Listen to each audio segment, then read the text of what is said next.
રામાયણની અંદર જ્યારે રામ અને લક્ષ્મણ બંને જણા બેઠા હોય છે ત્યારે લક્ષ્મણ એક પ્રશ્ન કરે છે કે ભાઈ આટલું બધું થયું, કેટલા કેટલા આપણને કષ્ટ પડે છે, જ્યારે લોકો એવી વાતો કરે છે કે તમે તો ત્રિલોકીનાથ છો, તમે તો ભગવાન છો અને હું પણ તમને ભગવાન જ માનું છું, છતાં પણ આટલા કષ્ટ કેમ? ત્યારે રામ એકદમ સરળ સ્વભાવે કહે છે કે હે લક્ષ્મણ, આ બધું થવા પાછળ વિધિની કંઈક યોજના હોય છે.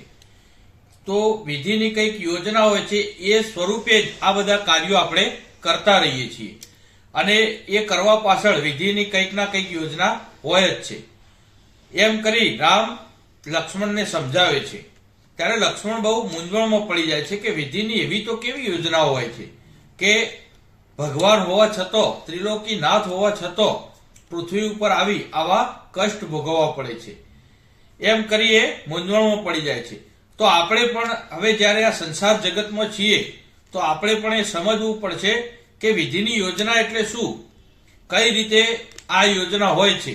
આપણે મનુષ્ય અવતાર લીધો, આપણને પણ કષ્ટ થાય છે, દુઃખ થાય છે, સુખ મળે છે. તો આ સુખ અને દુઃખ આ બધું છે શું, અને વિધિની યોજનામાં કઈ રીતે આપણે સહભાગી થઈ શકીએ? તો એક જ વસ્તુ છે કે પ્રભુએ આપણને જેવો અવતાર આપ્યો છે, જેવો જન્મ આપ્યો છે, આપણે જે કંઈ કાર્ય કરી રહ્યા છીએ તો મનુષ્ય રૂપે આપણે કંઈ ખોટું કાર્ય ના કરીએ, ધર્મનો માર્ગ પકડી રાખીએ અને સારા પંથે જઈએ તો 100% આપણને સફળતા મળે છે. તો આનું એક આપણે સરળ દ્રષ્ટાંત જોઈએ કે વિધિની યોજના કઈ રીતે કામ કરતી હોય છે. તો આપણે એનું દ્રષ્ટાંત જોઈએ તો એક રાજા હતો. એ રાજા એના નગરમાં રહેતો હતો, એની સાથે એક મંત્રી રહેતો હતો અને આ રાજા અને મંત્રી બંને જણા સુખ શાંતિથી રાજ્ય ચલાવતા હોય છે. ત્યારે મંત્રી એવો હોય છે કે કંઈ પણ કાર્ય થાય, કંઈ પણ કાર્ય કરે તો તરત જ એમ જ કહેતો કે ભગવાનને ગમ્યું તે ખરું, આ ભગવાને જ કર્યું છે, મેં કશું કર્યું નથી.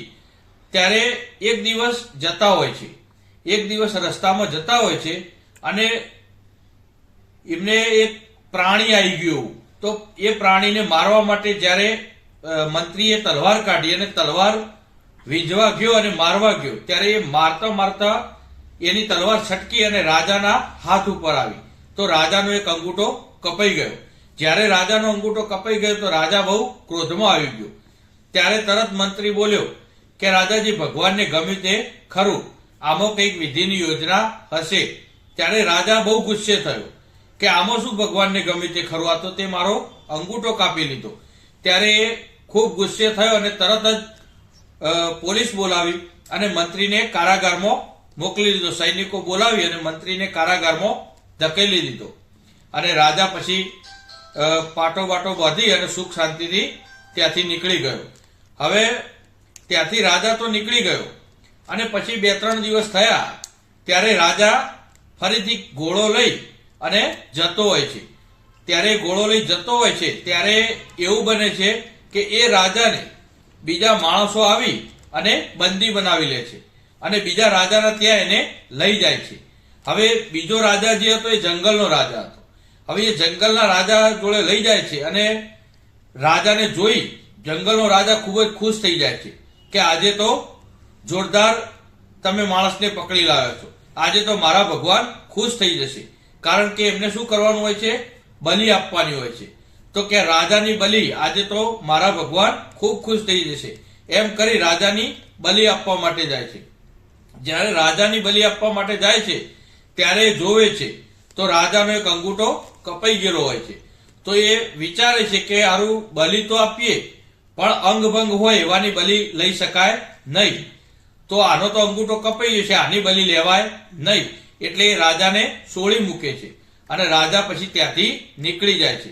રાજા બહાર નીકળે છે અને જ્યારે બહાર આવે છે ત્યારે તેને યાદ આવે છે કે મંત્રી હારો કહેતો તો વાત સાચી હતી કે જે ભગવાનને ગમ્યું તે સારું અને આમાં કંઈક વિધિની યોજના હશે. તો આમાં જો આજે અંગૂઠો મારો સાજો હોત તો હું બચી શકત નહીં. પણ તે બીજી એક વસ્તુ મંત્રી બોલ્યો હતો કે જ્યારે મેં એને કારાવાસમાં પૂર્યો ત્યારે પણ એવું બોલ્યો હતો કે ભગવાનને ગમ્યું તે ખરું, ચલો મને તો આમાં ફાયદો થઈ ગયો કે અંગૂઠો કપાઈ ગયો તો મને આ બલીમાંથી હું છૂટી ગયો. પણ મંત્રીને શું ફાયદો? તો કે મારે હવે મંત્રીને છોડવો પડશે અને એને પૂછવું પડશે. ત્યારે મંત્રી જોડે જાય છે અને મંત્રીને પૂછે છે કે ચાલ તે કીધું હતું કે વિધિની યોજના જે હતી એ સારી જ હતી અને આનાથી મને ફાયદો થયો કે મારે અંગૂઠો કપાયેલો હતો અને મને આ રીતે પકડી ગયા તો હું ત્યાંથી બચી ગયો, કારણ કે મારો અંગૂઠો નતો એટલે અંગભંગ હતું એટલે મારી બલી ચડાઈ નહીં અને હું બચી ગયો. પણ આમાં તને મેં કારાવાસમાં પૂરી દીધો તો તને શું ફાયદો? તો કે રાજાજી તમારા કરતા મને મોટો ફાયદો થયો. જો તમારો અંગૂઠો કપાઈ ગયો હોત અને તમે મને સાથે રાખ્યો હોત તો તમારા અંગાથી હું ઘોડો લઈને આવત તો એ તમને એકલોને નહીં આપણે બંનેને બંદી બનાવ્યો. અને જો બંનેને બંદી બનાવ્યા હોત તો તમારો તો અંગૂઠો હતો નહીં, કપાઈ ગયેલો હતો એટલે તમે તો અંગભંગના લીધે બચી જાત, પણ હું તો સંપૂર્ણ રીતે સ્વસ્થ હતો તો મારી બલી ચડી જાય. એટલે કે હું આમાં બચી ગયો તો મારા માટે પણ યોગ્ય થયું. એટલે હું કહેતો કહું જ છું રોજ કે જે વિધિની યોજના હોય છે એમાં કોઈ મિનમેક થતો નથી અને ભગવાન જે પણ કંઈ પણ કરે છે એ સારા માટે જ કરે છે. તો મિત્રો આમાંથી સમજવાનું એ છે કે આપણને પણ દુઃખ પડતા હોય, કષ્ટ પડતા હોય, કોઈ તકલીફો પડતી હોય તો વ્યસન વ્યભિચારથી દૂર રહી આ તકલીફોને સહન કરતા શીખો. જો આટલું સહન કરતા આવડી ગયું તો આમાં પણ કંઈક રહસ્ય હશે, આમાં પણ કંઈક સારું થવાનું હશે, એટલે જ આપણા માટે આ બધું થઈ રહ્યું છે એવી સમજણ આપણને મળે છે. એટલે જ રામ કહે છે, રામ લક્ષ્મણને કહે છે કે હે લક્ષ્મણ, આ બધું જે થઈ રહ્યું છે એ કશું આપણા હાથની વાત નથી, આ એક વિધિની યોજના છે. તો મિત્રો આના ઉપરથી આપણને ઘણું બધું શીખવા મળે છે અને આવા જ વિડીયો આપણે બનાવતા રહીશું. આગળના વિડીયોમાં નેક્સ્ટ દ્રષ્ટાંત જોઈશું. ત્યાં સુધી જય ગુરુ મહારાજ.